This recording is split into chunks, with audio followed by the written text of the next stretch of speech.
Welcome to the deep dive.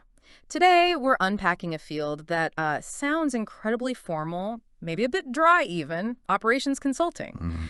But it touches almost every aspect of how businesses and honestly, by extension, our daily lives operate. It's Okay. far more than just, optimizing spreadsheets. It's really about fundamentally transforming how organizations function, from the big strategic picture right down to the tiniest process. Okay, so let's dig into this. We're taking a deep dive into the core of how organizations, well, how they truly optimize everything they do. Right. From managing their people, their talent, to sourcing their materials, all that stuff. We've sifted through a stack of fascinating insights that really show the many facets of operations consulting and how they all combine to create some pretty significant impact. And what's fascinating here, I think, is how these seemingly separate, specialized areas of operations consulting aren't really isolated at all. Okay. They actually fit together. Each one works towards a common goal of not just efficiency, which is key, but also strategic advantage. Right, the bigger picture. Exactly. So our mission today is really to demystify these areas, show how they help companies not just sort of survive, but truly thrive. Hmm. By tackling specific challenges and finding those hidden opportunities you might never have even thought about. Okay, so where do we start? Hmm. Maybe with what feels like the absolute bedrock of modern operations consulting these days. Data and analytics. Makes sense. Yeah. This isn't just like collecting numbers, is it? It's about turning raw, often overwhelming, information into crystal clear, actionable business intelligence. Totally. It really feels like the foundation for a competitive advantage in today's world. Exactly. The core process involves the meticulous collection, processing, analysis, and then the interpretation of often massive data sets. Huge amounts of data. Massive. And the profound impact isn't just spotting a trend. It's about empowering data-driven decisions that can optimize entire operational flows, really enhance customer experiences, and fundamentally shift market strategies. Mm. The real challenge, though, I find, often lies in asking the right questions of the data, making sure it's clean and accessible enough to actually give you those deep insights you're looking for. Right, garbage in, garbage out, basically. Pretty much. And the practical applications here are just incredibly varied and frankly powerful, like customer lifetime value analysis. Oh, yeah. That isn't just about predicting sales, right? It's about fundamentally shifting a company's whole mindset from just one-off transactions to actually nurturing long-term relationships. That's a huge shift. It lets them reprioritize marketing spend, customer service efforts, everything. I mean, imagine knowing precisely how much value a customer brings over their entire relationship with your company. That's powerful. It really is. Then you've got operational efficiency optimization. That's where data analytics finds those subtle inefficiencies, the little hiccups, and recommends precise process improvements. Yeah, like fine-tuning. Think about fine-tuning every single cog in a complex machine. And for peace of mind, there's risk management and fraud detection, which implements these predictive models to assess risk and spot potential fraud in transactions before it causes major damage. It's sort of like having a highly sophisticated early warning system for your finances. It really makes you wonder, doesn't it? How much of our digital experience, from how products are recommended to you online, to just the seamlessness of your banking transactions. Hmm. How much of that is shaped by these very specific types of data analyses that are often operating completely behind the scenes? It's easy to just overlook the sheer complexity involved. Absolutely. It's everywhere once you start looking. Okay, moving from the precision of data, let's transition to something that feels a bit different, but equally important: lean operations. Ah, lean. Yeah. Yes. This is all about stripping away the unnecessary stuff to create maximum value, right? That's the core idea. It's not just about cutting costs, though. It's more of a philosophy, isn't it? Continuous improvement, relentlessly streamlining processes, eliminating all forms of waste. That's exactly right. The core objective of lean operations is creating more value, but with fewer resources. Okay. By optimizing workflows, improving employee performance, and really fostering a culture of continuous improvement. And while the idea of doing more with less sounds simple, It does. Lean's true power, I think, lies in empowering every employee to spot and eliminate waste. It transforms the company into this culture of relentless, shared problem solving. Everyone's involved. And its applications are incredibly diverse. You see lean service operations applying these principles to boost efficiency and cut waiting times in places you might not expect. Like, think about how quickly you might get through a drive-through these days, or how efficient a hospital visit can be, ideally. Right, service industries too. Then there's lean supply chain management, streamlining all those operations to reduce lead times, minimize inventory costs. Even in, administrative environments, lean office practices adopt these approaches to optimize how information flows and just reduce paperwork. Get rid of the admin burden. Yeah. And maybe surprisingly, environmental sustainability actually leverages lean operations to cut resource consumption and environmental impact. So lean isn't just about profit. It genuinely can be about, well, planetary health too. That's a really important point. Yeah. And if we connect this to the bigger picture, lean is really a mindset. It actively seeks out inefficiency everywhere, from a factory floor to a digital service, always aiming for that continuous improvement. Right. But here's a crucial point. While the focus is definitely on efficiency, the goal is never to compromise quality or stifle innovation. Yeah. Actually, by eliminating waste, companies often free up resources that can then be redirected toward new ideas, towards innovation. That's a vital distinction. Okay, now let's talk about something that sounds even bigger, operations transformation. The big one. Yeah, this isn't just tweaking a process here or there. It's a fundamental rethinking, a redesigning of how an entire organization operates. It's aiming for really significant, sustainable change. Again, This is about a whole new way of doing business, often driven by new technologies, I imagine. often, yes. The goal here is pretty expansive. It's not only to enhance efficiency and cut costs, but also to profoundly improve service or product quality. And most critically, it's about aligning all operations with the company's long-term strategic vision, leveraging innovation at basically every turn.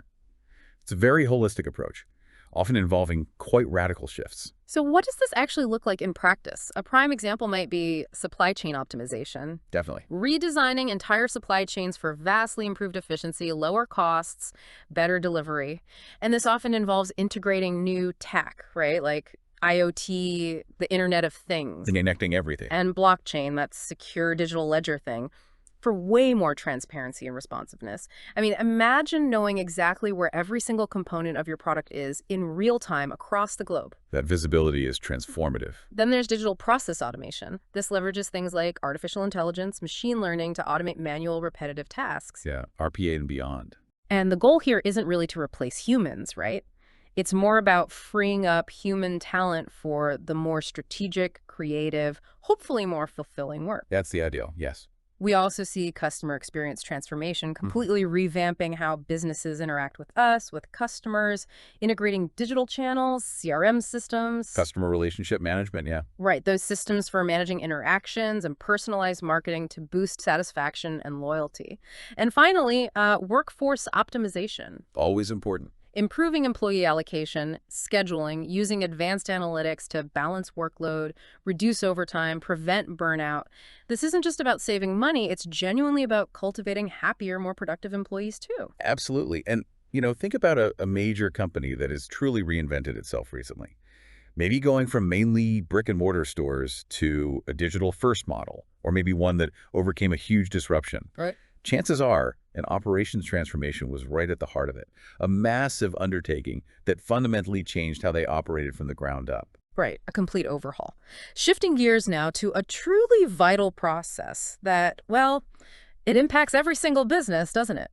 From a local coffee shop to a global tech giant. Procurement. The buying part. Exactly. This is about the fundamental act of acquiring goods and services for a business. But it's way more strategic than just simple purchasing. It's about maximizing value at every single step. Precisely. The focus of procurement consulting is ensuring not just value for money, but also enhancing quality and improving efficiency across that entire purchasing life cycle. Okay. So this involves things like strategic sourcing, expert supplier management, robust contract negotiation, and implementing smart technology. The real challenge often lies in navigating these complex global markets and supply chains to secure the best terms without compromising on quality or reliability. That sounds tricky. And the critical aspects of these procurement projects are fascinating when you break them down. Strategic sourcing, for instance. It isn't just finding the cheapest supplier. It involves deep market analysis, rigorous supplier evaluation, and developing these sophisticated sourcing strategies to really leverage buying power and secure the best long-term value. It's about partnership, often. Yeah, finding the right partners at the right price with the right quality consistently. Exactly. Then there's supplier relationship management, SRM. This is about developing deeper, more collaborative relationships with key suppliers. It's not just keeping a vendor list. It's about fostering innovation together, improving product quality, reducing lead times by actually working as true partner. Building trust. Totally. We also have procurement process optimization, streamlining things by cutting inefficiencies, introducing automation, implementing e-procurement solutions, those electronic purchasing systems. Making it smoother. And a big one is spend analysis and cost reduction. Thoroughly analyzing current spending across all categories to find those cost-saving opportunities, like consolidating spend, maybe renegotiating contracts, or even finding alternative materials. Yeah, that deep dive into the numbers. This really makes you consider, doesn't it, how much of a company's financial success, maybe even its ability to innovate, is determined by what they pay for their raw materials or services, and just how well they manage those critical relationships. A small inefficiency here can have massive ripple effects down the line. Absolutely. Okay, so from the supply side, let's move to something that makes sure a company's internal projects actually get done. Project Management Office, or PMO, consulting. Right, the PMO. Ever wonder how these huge multi-year projects stay on track and actually deliver on their promises? A well-structured PMO is often the secret sauce, right? It often is.